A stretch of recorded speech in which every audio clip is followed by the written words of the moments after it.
So what happens when a concept older than time itself is tossed like a curveball into a modern day talk show? The air shifts, energy breaks, and confusion floods in. Piers Morgan, king of the confrontational, stages a debate on ancient Egypt. Zahi Hawass, the gatekeeper of Egyptian antiquity, the voice of the mainstream, is positioned against a rising tide of alternative thinkers. Then, Debunking Dan Richards drops the term, Zep Tepi. Zahi pauses, the room shifts, not once, but again.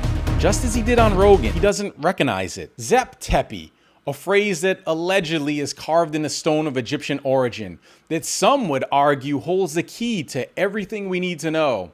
And yet the foremost Egyptian Egyptologist isn't familiar with the term? Cue the chaos. The mainstream academics will smirk and say, it's a pseudo term. The alternative historians will say, it's suppressed, it's being covered up. But neither are right, not fully. Here's the truth. They're both misfiring. They're both talking over one another. And Zep Tepi, the real Zep Tepi, gets lost in all the noise. I'm Anyextee, and I'm not a professor in a marble office sitting in the ivory towers. And I'm not an influencer with a mic and a theory. But I am someone who's walked the path from sacred texts to sacred stones, from papyri to pyramids. I've lived in Luxor, Egypt long enough to know it's not a place you want to live. But it's the only place if you want to truly learn. And I didn't just live in Egypt, but I've been leading tours through Egypt for over a decade. And not just tours, but pilgrimages and intensive study trips. I've also studied the Middle Egyptian hieroglyphic language under a PhD degreed Egyptologist and studied the core esoteric tenets of Egyptian wisdom under symbolist author John Anthony West, the man who first gave Zep Tepi meaning to the alternative world. And not to sensationalize it, but to restore it. This masterclass isn't a rebuttal. It's not a reaction video. It's a restoration. Because Zep Tepi isn't some gotcha moment to score internet points or some trapdoor in history for alternative historians to use, nor is it to be dismissed solely as myth, as so often the case with academia. It's an ancient worldview, and it deserves more than just a soundbite. Before we dive into the definition, let me be real with you.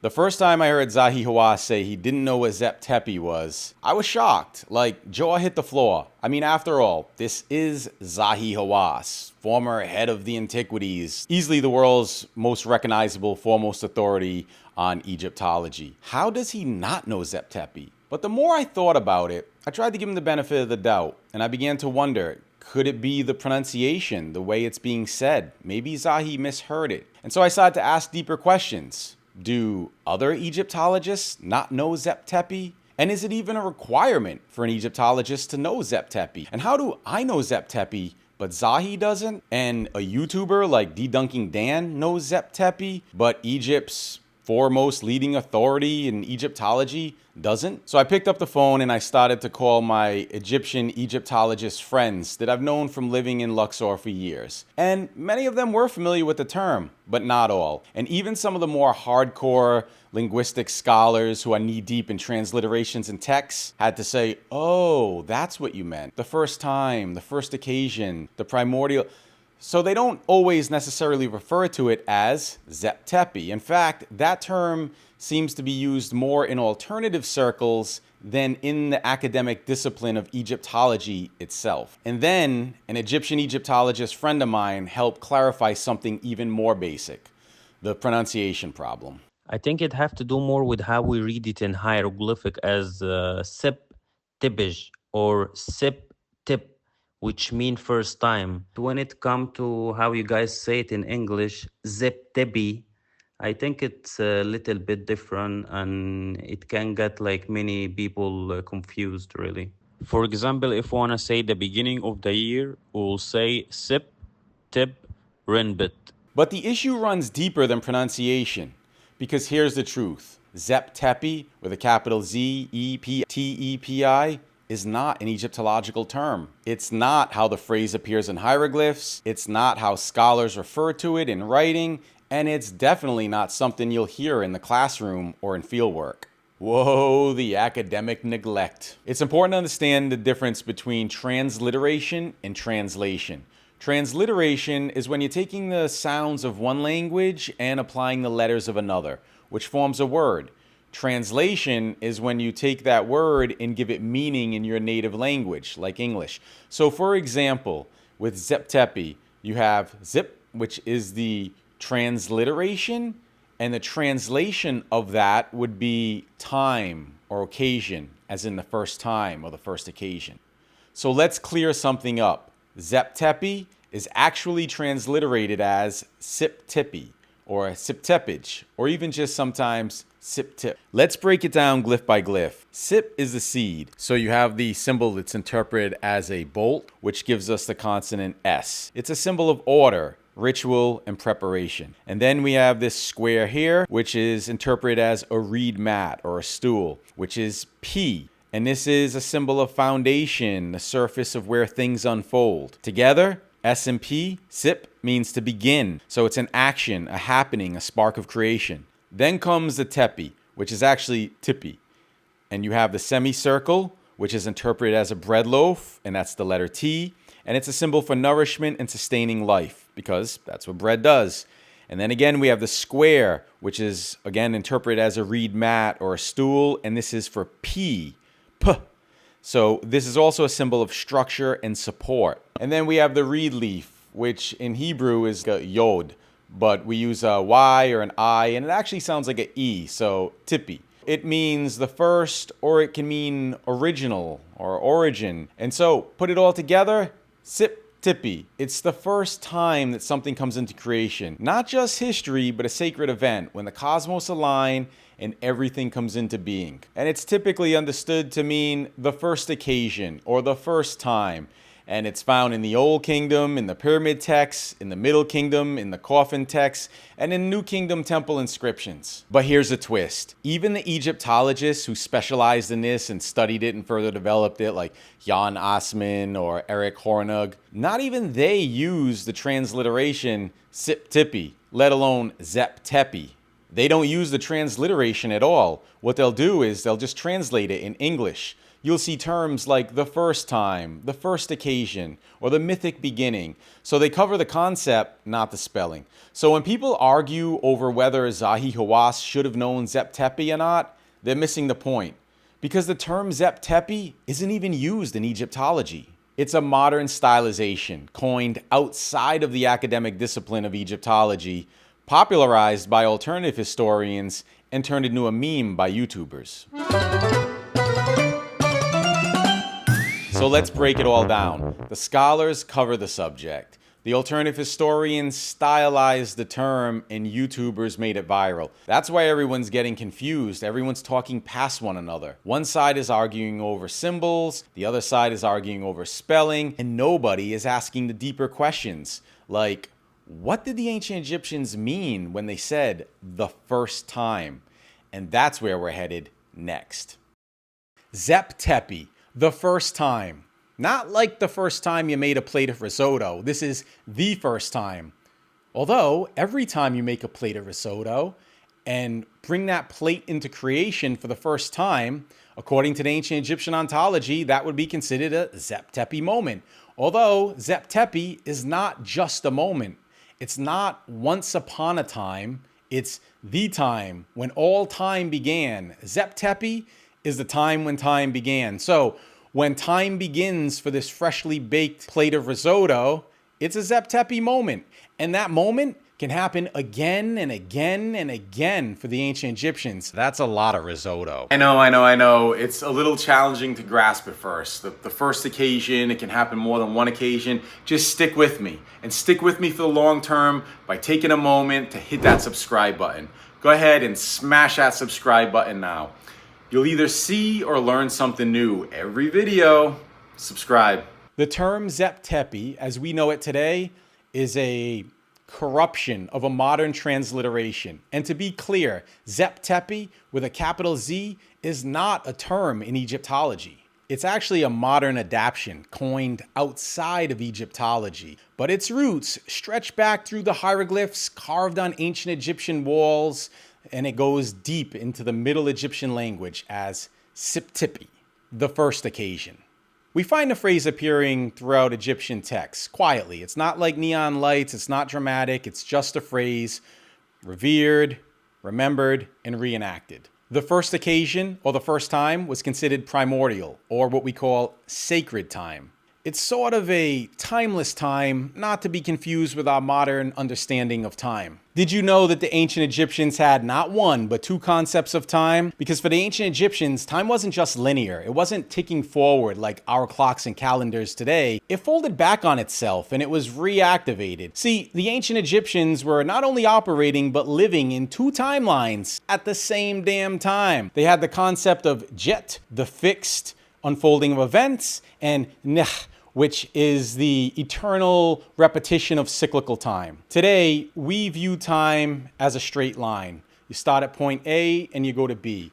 It's like a Netflix series. You start at season 1, episode 1, you binge watch your way through the finale, and done. And you wasted time on entertainment when you could have been educating yourself. But hey, for the ancient Egyptians, they saw time as a living rhythm, more like a sacred loop, like your favorite 12-inch LP vinyl on repeat, being scratched back and forth. It's not something you finish, it's something you feel. And just like that classic 12-inch Zep Tepi, the primeval golden age when the gods walked the earth, it's timeless. It spins, it returns, it vibes. And in that loop, Zep Tepi wasn't just once, it was whenever. It's that moment that you could drop back into, like that breakbeat that brings the whole track back to life. The ancient Egyptians weren't locked in before and after. Way back in the past, like future, at the same damn time, they held multiple concepts of time. Cyclical, linear, eternal, all unfolding at once. But something changed. Classical Greek thought, the rise of Christianity, the birth of science, and the Industrial Revolution, we flattened time. We stripped it of its cycles, reduced it to a line, and in doing so, we flattened its soul. We traded rhythm for a ruler. And rhythm is a dancer. So when we try to pin Zep Tepi to a historical date, we're missing the point. We're reading poetry like it's a spreadsheet. Egyptologist Jan Assmann recognized this. He called Egyptian myth, and I quote, a mode of remembering in which the past is repeatedly made present, unquote. And the Egyptologists, like Eric Hornung, know that for the ancient Egyptians, time wasn't about a fixed chronology. It was about the eternal return of divine order. So the ancient Egyptians saw time differently, more like a spiral than a straight line, and cyclical time could coexist with linear time at the same damn time. They viewed the world through multiple concepts of time, cyclical, linear, sacred, all woven together, whereas our lens today is linear, limited. So when we approach Egyptian ideas, it's good practice to keep in mind we're not just dealing with ancient knowledge, but with our own modern blind spots and limited understanding. So if you're trying to find Zep Tepi on a timeline, you're already looking in the wrong place. For the ancient Egyptians, Zep Tepi wasn't regular time. It was sacred time, what scholars refer to as ontological time. Not a point on a timeline, but a condition. It's a state of cosmic alignment when divine order first entered the world. And first doesn't mean earliest in the chronological sense. It means original, as in foundational, the first state of reality, not the first event. And this isn't just Egyptology, it's echoed in esoteric traditions too, in Freemasonry's Hiram Abiff, in Rosicrucian lineages tracing back to Akhenaten. These stories are not historical claims, they're archetypal blueprints. So when we ask about Zep Tepi, we're not asking when it happened, we're asking what kind of moment breaks open the world when divine blueprint snaps back into place. Because Zep Tepi isn't back then, it's any time sacred order shows up. And that means it can happen now. So if you don't know where that phrase came from, you'll never know why it matters. And that's what we're gonna cover next. So let's recap, shall we? So far, we've learned that time in Egypt doesn't always just move forward. It spirals. It folds back on itself like a serpent devouring its own tail. And I swear, this isn't a shameless plug for you to buy one of my t-shirts at the shop section down below or at anyextee.com. And we've learned that the phrase Zep Tepi is modern, a transliteration not from Egyptology, but from its edges. In my researches, I've come across it in the Old Kingdom pyramid texts where it marks the rebirth of the king, in the Middle Kingdom coffin texts where it becomes funerary cosmology, and in the New Kingdom on temple inscriptions from Karnak to Esna, where it's embedded in rituals intended to awaken divine order. I connect with the gods, but not any gods. Actually, the square, the circle, and the four underneath it, I know they will get it now, it's called Zep Tepi. The expression Zep Tepi or Zep Tepi, by the way, doesn't mean the first age or the first time. Can you see it? It's a circle. It doesn't mean there is a beginning or there is an end. It just, restart, reboot. Eternal, exactly. Thank you. You can liken this to the eternal breath in yogic meditation, right? You have the exhalation, the inhalation, and the pause, the silence.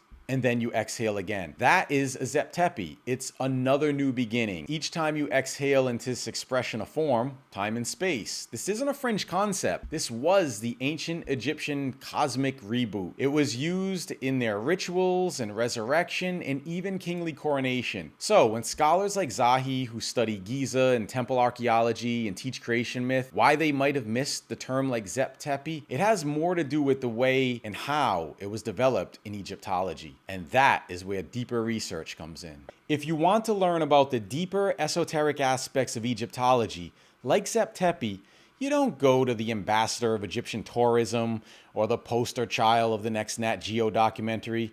You go to the source. You got the early linguists, Gardiner, Ehrman, Breasted, but they viewed the term Zep Tepi mechanically. They saw it as grammar with no soul. It was basically just a label for firstness, nothing more. Then came R.T. Rundle Clark. Bam! 1950s, he flips the whole script. Clark argued the ancient Egyptians aren't just writing myth, they're scripting realities as they experienced them. He took Zep Tepi and gave it a whole new theological weight. And I quote, "The sacred isn't remembered, it's relived," unquote. And then he rendered it Tep Zepi, changing the word order for English clarity. A small change, but a powerful one. And then silence for decades. That is, of course, until the 1980s. The year is 1982, and in New York, b-boys are breakdancing in fat laces with Puma sneakers on cardboard to beats on their ghetto blaster boomboxes in the Bronx. Meanwhile, tucked away in the ivory towers, far away, and these are two of my favorite Egyptologists. Boom, Eric Hornung, 1982, developed the idea of sacred time cycling back on itself. Boom, Jan Assmann, 1985 to 2001, took Zep Tepi and elevated it to a cultural memory. He was able to show us how the first time structured the spiritual consciousness of the ancients. Not a date, a dimension. And still, no one is calling it Zep Tepi. So where did that come from? Enter my friend, Robert Bauval. Bam, 1994. He was an Egyptologist, but he was an engineer. He adopted Rundle Clark's Tep Zepi, stylized it as Zep Tepi, and repositioned it as a lost epoch, tied to his Orion correlation theory in the year 10,500 BCE. It caught fire. And I'm talking fuego, like Moses Burning Bush meets DJ Khaled's We Got Another One fire. Graham Hancock echoed it in books and interviews. Pyramid Code documentary visualized it, and YouTubers like Bright Insight amplified it. And then, Dan. Dedunking Dan Richards dropped it on Piers Morgan, on Zahi, and framed it as the Egyptian creation myth. Premier Egyptologist in the world, you do know the Egyptian creation myth. Would you mind just explaining it to us real quick so that to kind of vindicate yourself and show the world you do know what Zep Tepi is? It's the ancient Egyptian creation myth. That term Zep Tepi is the Egyptian creation myth. So, but he got it wrong. Egypt has no single creation myth. It has cosmogonies, plural. We got the Heliopolitan cosmogony, where Atum emerges from Nun. The Memphite cosmogony, where Ta speaks the world into form. The Hermopolitan cosmogony, where we have the 8 primordial ones, the Ogdoad, who stir up chaos. And then we even have the Theban, where I lived in Thebes, aka Luxor, where Amun basically gives birth to invisibility.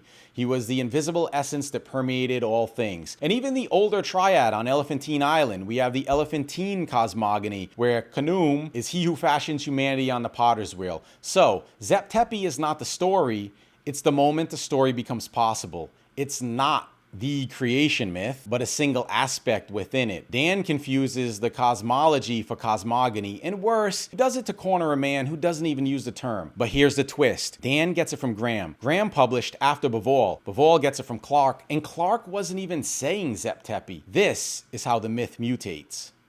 It begins in stone, becomes a code, and ends up as a soundbite on TV. So what does this mean for someone like me, who's been studying this stuff for decades, the deeper esoteric aspects of Egyptology? Someone who leads tours through Egypt, who's lived in Luxor long enough to smell the limestone at dawn, who studied hieroglyphs under an Egyptologist and the esoteric symbolism under John Anthony West. I'm in the middle, and I can tell you that it means it's time to tell the whole story.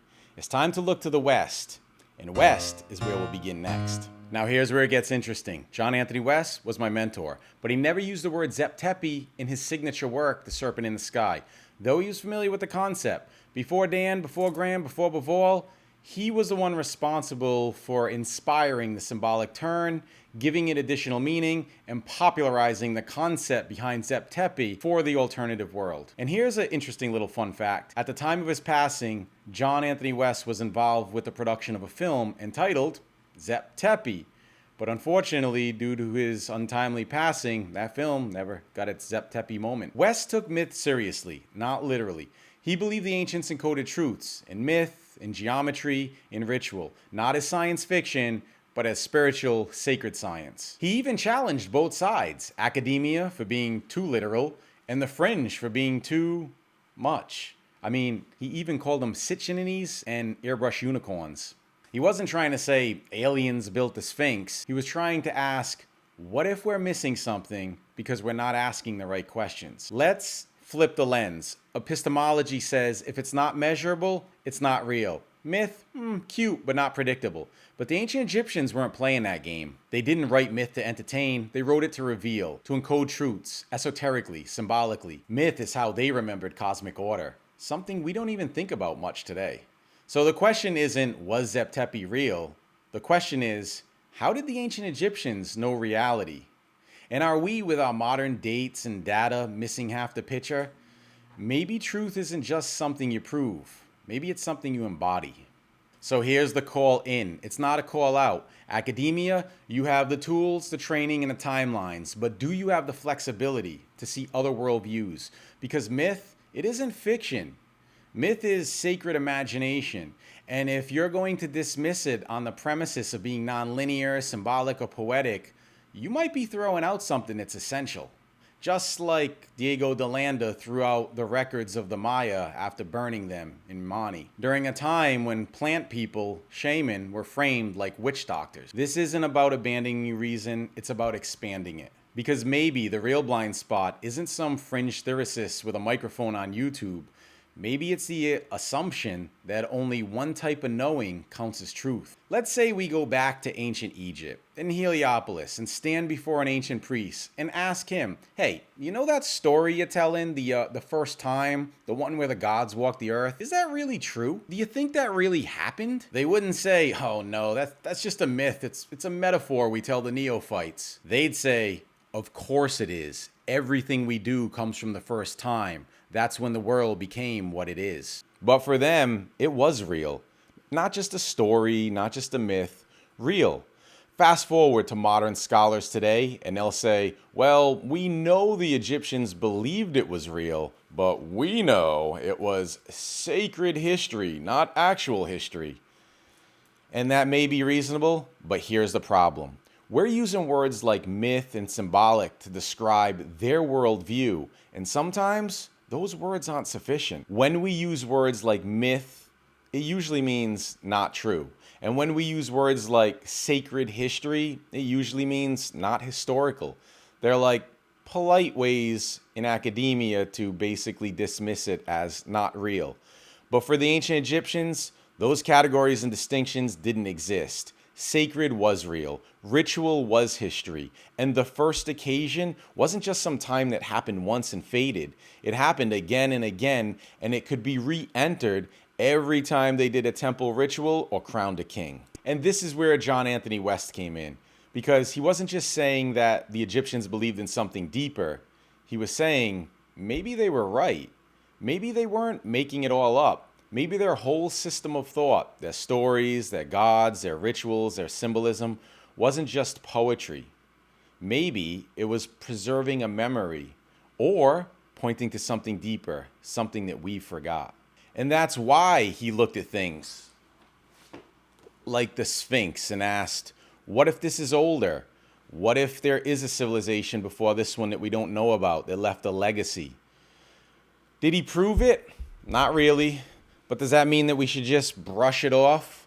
Not if we're serious about taking the ancient people on their own terms.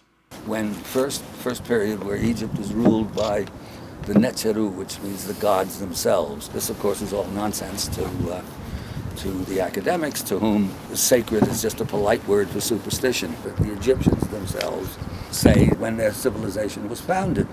This, of course, is absolute anathema to academia, so this stuff is, it's just discounted and not even studied by Orthodox Egyptologists. But it's not science. I mean, it's like arguing about passages in the Bible or passages in Shakespeare.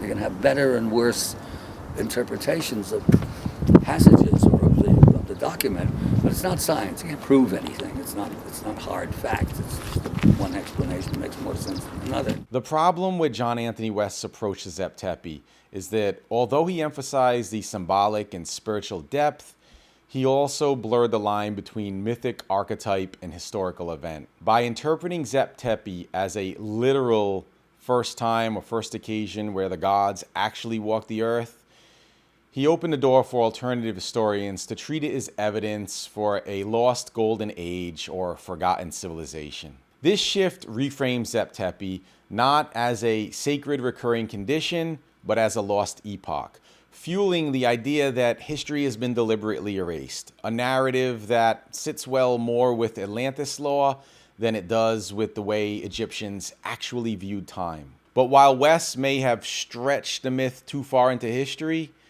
often academia doesn't allow the myth to breathe at all. So here's my challenge to academia. You've given us the tools to read the text, to study the temples, and even understand the rituals.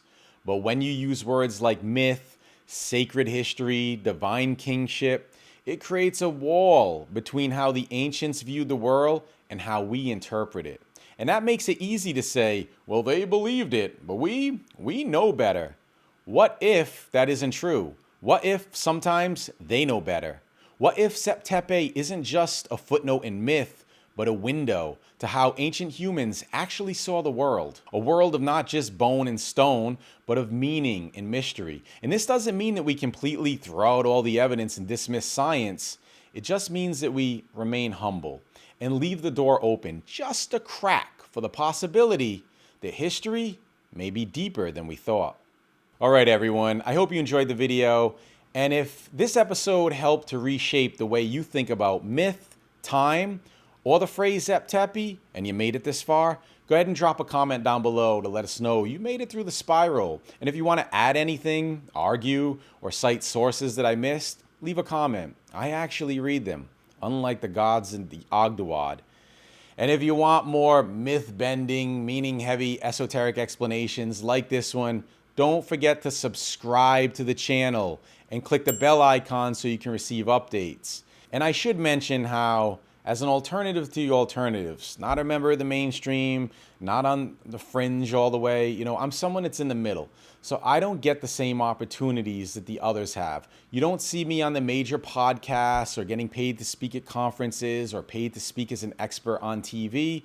So I rely on your support. We're talking about the price of a cup of coffee, $1, $5, or $10, whatever you can afford. If you got value from this video, consider kicking some back this way to help support your boy Anyextee over at Patreon. And if you do want to go deeper, I'm heading back to Egypt this September to lead another Esoteric Egypt tour. You're not only going to get an intensive study trip, but you're going to have a lot of fun. And I'll tell you, this is going to be a exclusive, private access, VIP trip, unlike any I've done before. If you've ever wanted to go to Egypt with me, this is the one. Head over to adeptexpeditions.com. Otherwise, watch the next video I put up on the screen because this is the video YouTube thinks you should be watching next.